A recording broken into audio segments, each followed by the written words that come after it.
নমস্কার বন্ধুরা, আপনারা সবাই দেখছেন সরকারি সংবাদ ইউটিউব চ্যানেল।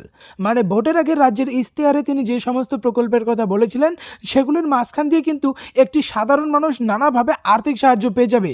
আর এই লকডাউনের সময় কিন্তু তিনি সেই সমস্ত ইশতেহারে বলা প্রকল্পগুলির মাঝখান থেকে নতুন করে আরও 4টি প্রকল্পের সূচনা করলেন।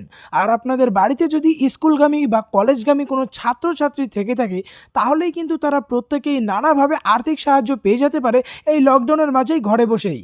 হ্যাঁ বন্ধুরা, এই প্রকল্পগুলির মাঝখান থেকে তারা 5,000, 10,000 থেকে শুরু করে 10 লক্ষ টাকা পর্যন্ত পেয়ে যেতে পারে। তো আসুন এবার দেখে নেওয়া যাক যে এই প্রকল্পগুলোতে আপনারা কিভাবে আবেদন করবেন আর কোথায় যোগাযোগ করবেন। তো বন্ধুরা, যদি আপনারাও এই 5,000, 10,000 টাকার আর্থিক সাহায্য সরাসরি আপনাদের ব্যাংক অ্যাকাউন্টে পেতে চান, এরই সাথে এই ধরনের দরকারি আর গুরুত্বপূর্ণ খবর যদি প্রতিদিন আপনাদের মোবাইলে পেতে চান, তাহলে কিন্তু সবার প্রথমেই এই ভিডিওটিকে একটি লাইক করে দেবেন।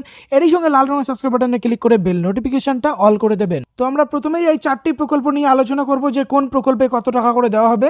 তো সবার প্রথমে দেখুন, এখানে সিরিয়াল নাম্বার ওয়াইজ লেখা রয়েছে। 1 নম্বরে সবুজ সাথী প্রকল্প। এই প্রকল্পটা নবম শ্রেণীর ছাত্রছাত্রীদের জন্য। 2 নম্বরে রয়েছে ট্যাবের 10,000 টাকা। এই প্রকল্পে আবেদন করতে পারবে নবম, দশম, একাদশ ও দ্বাদশ শ্রেণীর ছাত্রছাত্রীরা। 3 নম্বরে মিড ডে মিলে 5,000 টাকা দেওয়া হবে। এটা পঞ্চম থেকে অষ্টম শ্রেণীর ছাত্রছাত্রীরা আবেদন করতে পারবে। আর 4 নম্বরে রয়েছে উচ্চশিক্ষার জন্য 10 লক্ষ টাকা। এটা দশম শ্রেণী থেকে শুরু। একাদশ, দ্বাদশ, কলেজ, বিশ্ববিদ্যালয়, কোচিং সেন্টারের ছাত্রছাত্রী, এছাড়াও ডক্টরেট, ইঞ্জিনিয়ার, এই ধরনের উচ্চশিক্ষার জন্য এই 10 লক্ষ টাকা আপনারা সরকারের কাছ থেকে পেয়ে যাবেন। এবার আমরা দেখে নেব এক এক করে কোন প্রকল্পের জন্য কিভাবে আপনারা কোথায় গিয়ে আবেদন করবেন। সবার প্রথমে রয়েছে সবুজ সাথী প্রকল্প। এই প্রকল্পে দেখুন বলা হয়েছে যে রাজ্যের মোট 12 লক্ষ ছাত্রছাত্রীকে সবুজ সাথী প্রকল্পে সাইকেল দেবে রাজ্য সরকার। এদিন নবান্নে এই ঘোষণা করেছেন মুখ্যমন্ত্রী মমতা বন্দ্যোপাধ্যায়। 2020 সালে নবম শ্রেণীর ছাত্রছাত্রীদের মধ্যে 3 লক্ষ সাইকেল দেওয়া হয়েছিল, কিন্তু 2021 সালে নবম শ্রেণীর ছাত্রছাত্রীদের মধ্যে 9 লক্ষ সাইকেল দেওয়া হবে। সেটা নভেম্বরের মধ্যেই এই সাইকেলটা দেওয়ার কাজ শেষ করা হবে। এরপরে যেটা বলা হয়েছে যে তরুণের স্বপ্ন।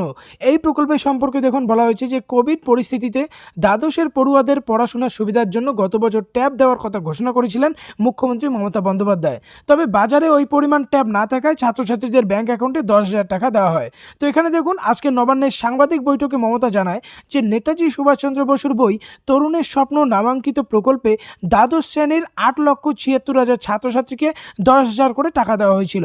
এবার নবম, দশম, একাদশ এবং প্রায় 8,94,000 ছাত্রছাত্রী যারা দ্বাদশের শ্রেণীতে উঠবে তাদের ট্যাব কেনার জন্য 10,000 টাকা দেবে মমতা সরকারের তরফ থেকে। এরপরে যেটা নতুন প্রকল্প রয়েছে সেটা হচ্ছে মিড ডে মিলের সঙ্গে 5,000 টাকা। তো এখানে দেখুন বলা হয়েছে যে করোনা পরিস্থিতি ও লকডাউনের মাঝে ছাত্রছাত্রীদের ব্যাংক অ্যাকাউন্টে সরাসরি 5,000 টাকা দেবে মমতা বন্দ্যোপাধ্যায়। করোনা পরিস্থিতি ও লকডাউনের মাঝে বাচ্চাদের জন্য তাদের অভিভাবকরা প্রয়োজনীয় ওষুধ থেকে শুরু করে খাদ্যদ্রব্য যাতে কিনতে পারে সেই জন্য এই 5,000 টাকা দেওয়া হবে।